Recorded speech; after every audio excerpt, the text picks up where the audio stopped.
Guys welcome back to my channel. তোমাদের তো আগের ব্লগে দেখিয়েইছিলাম দীঘাতে গিয়ে আমরা হোটেল মর্নিং গ্লোতে উঠেছিলাম। তো চলো এবার ঝটপট তোমাদেরকে রুম ট্যুরটা শেয়ার করি। আমরা ছিলাম 105 রুমটাতে, আর ঢুকেই লেফটে ছিল একটা এরকম ছোট্ট টেবিল মতো, যার ওপরে আমরা ট্রলিটা রেখে দিয়েছিলাম, যদিও ট্রলি রাখার জায়গা হচ্ছে এইটা।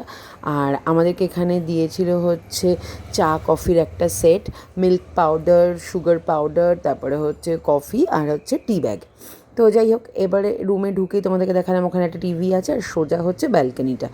তার আগে এখানে একটা বড় আয়না, আর রয়েছে হচ্ছে একটা সুন্দর লাইট। দাঁড়াও তোমাদেরকে লাইটটা একবার জেলে দেখাই কেমন সুন্দর লাগছে দেখতে। তো এই দেখো, লাইটটা জ্বালার পরে এরকম একটা বড় মিরর, আর তার ডান দিকে ছিল হচ্ছে একটা এরকম কাবার্ড।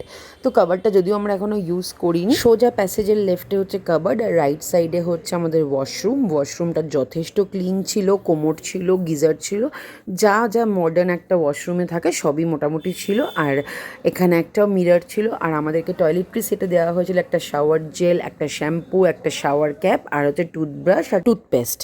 তো যাই হোক, এই হলো টয়লেট্রি সেটটা তোমাদেরকে দেখালাম। এবার চলো এদিক থেকে তোমাদেরকে পুরো রুমের ভিউটা একবার দেখিয়ে দিই। তো ছিল রুমটা এরকম কিছুটা ক্লিন অবস্থাতেই ছিল, আর ওইদিকে ছিল একটা ছোট্ট সোফা, একটা ছোট্ট টি টেবিল। তো আর এদিকে বেডের পাশে ছিল হচ্ছে সাইড টেবিল, আমার এদিকেও ছিল ওই দিকেও ছিল। এবার চলো ব্যালকানিটা দেখাই। ব্যালকানির এই একটা বড় কার্টেন সরিয়ে একটা স্লাইডিং ডোর ওপেন করে আমি যাচ্ছি ব্যালকানিতে। তো এই হচ্ছে ব্যালকানিটা। তো এটা হচ্ছে তোমার সামনের ওই রোডটার ভিউ আছে ব্যালকানিটাতে। বাইরে ভালো গরম, বেশ গরম বাইরে, খুব গরম বাইরে। এখন মোটামুটি সবাই সমুদ্রে যাচ্ছে স্নান করতে।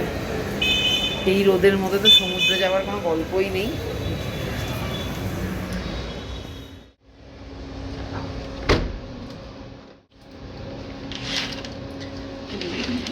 এটা হচ্ছে সেন্ট্রালাইজড এসি। এবার বলি যে দীঘায় এইটুকু সময়ের জন্য আসার কারণ, কেন এসছি এইটুকু সময়ের জন্য বলো?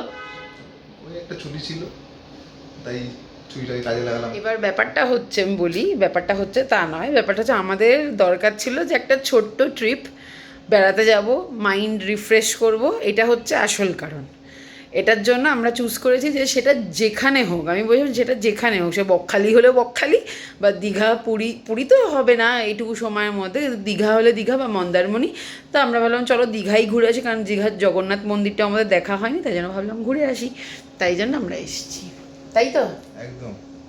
আমাদের আমাদের হচ্ছে টাইম একসাথে কাটানো, আর হচ্ছে একটুখানি মাইন্ড রিফ্রেশ করাটা হচ্ছে মেন কারণ ছিল, তাই তো? একদম। তোমার কি খবর? ভালো লাগছে? ভালো লেগেছে? হোটেলটা পছন্দ? র্যাবিট। এরপর যাবো আমরা উপরে, না? কোথায় যাবো? এরপরে আমরা যাব হচ্ছে পুলে। তো চলো ঝটপট এবার একটুখানি ফ্রেশ হয়ে নিই, ফ্রেশ হয়ে তারপর যাচ্ছি। তো আমরা এখন পুলে যাব বলে রেডি। এটা জাস্ট টাইটস পরেছি, এই যে তার সাথে একটা ব্ল্যাক অ্যাক্টিভওয়্যার টপ পরেছিলাম, আর একটা ব্লু শার্ট পেয়ার করেছিলাম। তো তোমাদের সাথে কথা বলতে বলতে আমরা হোটেলের টপ ফ্লোরে চলে এসেছি। ওদের সুইমিং পুলটা হচ্ছে রুফটপ। তো দেখো কি সুন্দর চারিদিকে গ্রিন গ্রিন করে সাজানো, খুবই সুন্দর, নিট অ্যান্ড ক্লিন ছিল। তো এই হচ্ছে আমাদের পুল। তো আমার কাছে এইটা ফার্স্ট টাইম। তো আমি ফার্স্ট টাইম নেমে একটা জোর পায়ে ব্যথা পেয়েছি। তো যাই হোক, আমি উঠে পড়েছিলাম, তো বাবার ছেলে ঝাঁপাচ্ছিল জলের মধ্যে। আমাদের হয়ে গেছে এখন সুইমিং পুলে ঝাপাঝাপি করা, এই যে। খিদে পেয়ে গেছে ভাই, এত ঝাপাঝাপি করছি, খিদে পেয়ে গেছে। চলো চলো চলো, পরে রুমে গিয়ে কথা বলছি। এখন আমরা যাচ্ছি লাঞ্চ করতে। এখন কটা বাজে? 3টে বাজে না? 3টে। হ্যাঁ, পুরো 3টে বাজে, পুরো 3টে বাজে। এখন যাচ্ছি লাঞ্চ করতে। তো এটা হলো আমাদের হোটেলের ইনহাউস রেস্টুরেন্ট। দেখো কি সুন্দর অ্যাম্বিয়েন্সটা, ওপরে উডেন ডিজাইন, আর প্রত্যেকটা টেবিলের ওপর একটা করে উডেন ল্যাম্পশেড দেওয়া ছিল, আমার যেটা ভীষণ পছন্দ হয়েছে। আর আমাদের মেনুতে সেনকে ছিল একদম সিম্পল খাবার, সাদা ভাত, ডাল, আর হচ্ছে তোমার এদিকে আলু পোস্ত, আর হচ্ছে একটা চিকেন কারি, একটা ফিশ কারি। তার থেকেও সব থেকে ভালো ব্যাপারটা হচ্ছে যে ভীষণ হোমলি স্টাইলের খাবার দাবার ছিল। তো যাই হোক, এই ছিল আজকের ব্লগটা। ভালো লাগলে আমার চ্যানেলটা সাবস্ক্রাইব করো, ভিডিওগুলোকে লাইক করো, কমেন্ট করো, শেয়ার করো। পরের পার্টটা দেখার জন্য অতি অবশ্যই ফলো করো। তো বাই।